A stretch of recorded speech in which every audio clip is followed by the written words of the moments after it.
Hello, this is James from the Blast Shop, and I'm here to tell you about the new 1.26 update for Memorial Designer UK. We'll go over the new features and changes made in this version, and the benefits that they will provide for you. So, without further ado, let's get right into it. The first set of major changes and additions comes in the form of our text editor here.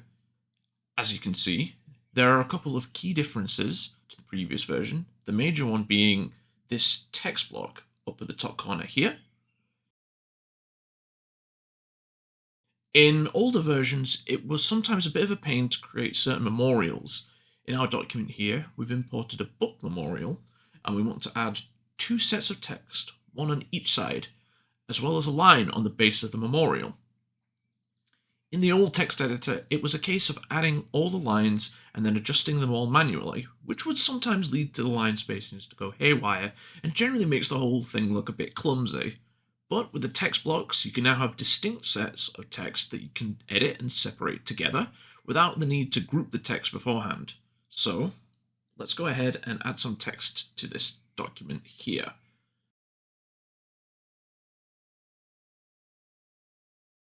Like so.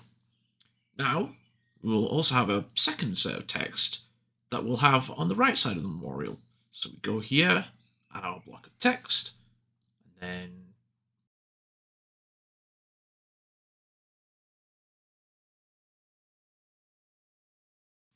now for our final line. Okay, now that we've got our text, let's click apply. As you can see, we've got this big ugly mess of just letters and words on our screen.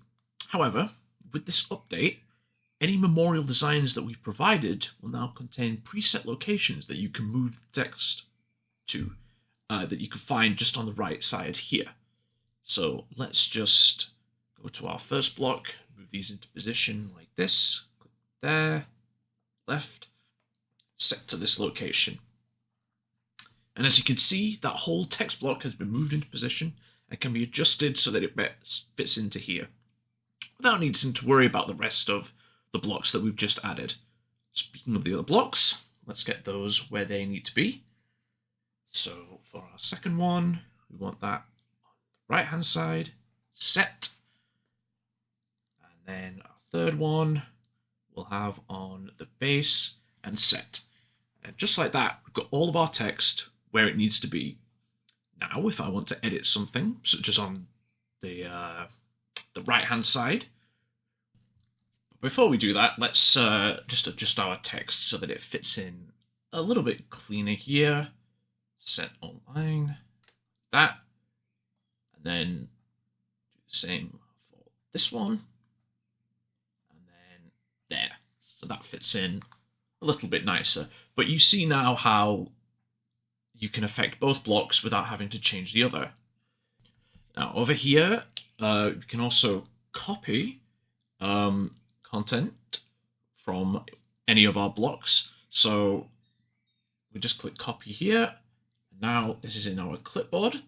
And then what we can do is we add another block of text and paste it in the end, just in case we want a copy of an inscription on our right hand side like this. It's also useful for, let's just get rid of this first. It's also useful for if you've been sent any inscriptions, you can also get them just from your regular clipboard and then just be able to paste it in directly into text editor. Like, let's just get rid of that first.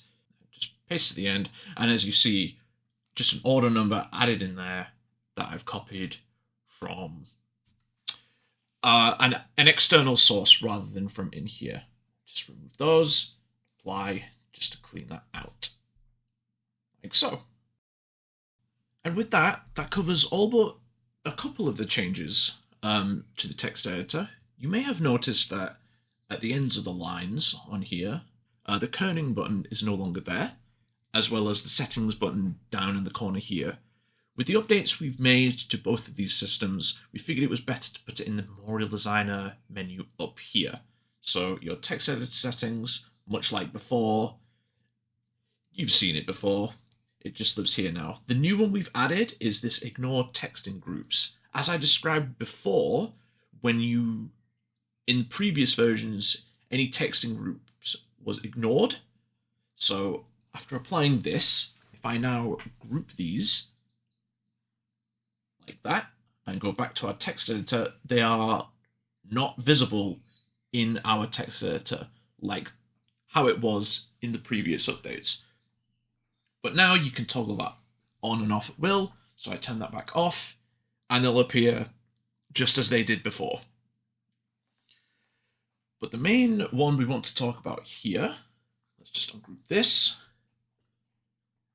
is our kerning system. So let's just zoom in a little bit and select this line, then go to just kerning the top.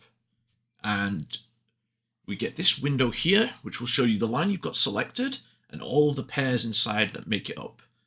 All right, so let's just pick a set of characters. Let's go with the L and the O, and we'll just keep this going. And as you can see on the left, it's slowly adjusting. You're probably not going to have these two looking like this in your actual memorials. It's just so that we can see. Once you click the Save Kerning, it'll give you that pop-up to show you that it's all been done. Just turn this off so you can see. We hit that apply. And from now on, anytime you enter that particular set of characters, it will automatically apply these kerning values.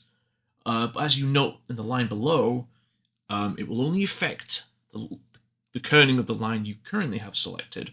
So to refresh it for the rest of your text, just open your text editor and click apply. And now you can see, on there, it's now adjusted it and applied the kerning. It is case sensitive, as you might expect. You see how the L and the O over here has not been affected, where it has over here. So if we go back into here and then change this to uppercase, and then hit apply. There you go. It's now added the kerning values that you saved before without having to manually do it every single time. Let's just change this back to how we had it. And there you go, back to how it was before without those kerning values. Okay, now let's just go back into here, change these back to a more reasonable value. Yeah,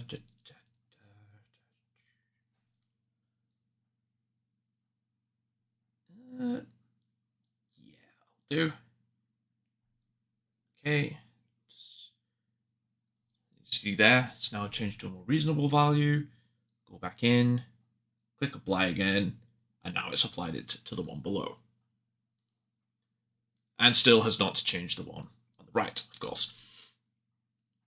And that covers the majority of the updates. Just a couple of minor things. This line that we've got selected down here, we've also added this little drop shadow feature. Just click this button and it adds a drop shadow to this text. Simple as that. If you decide that it looks better without the drop shadow, you can always just click the text again like so, click the button, and it's gone. We'll just toggle the drop shadow on and off. You can also do it multiple lines at once. So just select all the lines and then like that. And now all of them have their drop shadow, and you can then toggle them all on or off at once. You can also simply toggle it on and then use your undo button at the top here to get rid of it the exact same way. Finally, and this is more of a behind the scenes kind of change, but for those of you that are not on the 1.25.2 update, you may have noticed some errors popping up regarding your license. This update will have this up here. If you see this, That means you are connected and licensed, and you'll be able to edit the text from up here in your text details Docker. Older versions won't be able to connect, so update if you can. Though if you are already on 1.25.2, this won't affect you.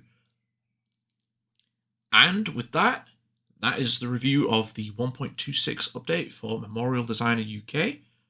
This will be available via your BlastShop representative, which will either be myself or Rob. Just to quickly review, you've got all of your changes, such as your text editor here, with the text blocks added, and the locations. And then we've got your settings menu being located there, with your ignore text in group options, and all of your old settings as well. And just click down here, and your adjust kerning to allow your kerning menu like so. And that has been the 1.26 update. Until next time.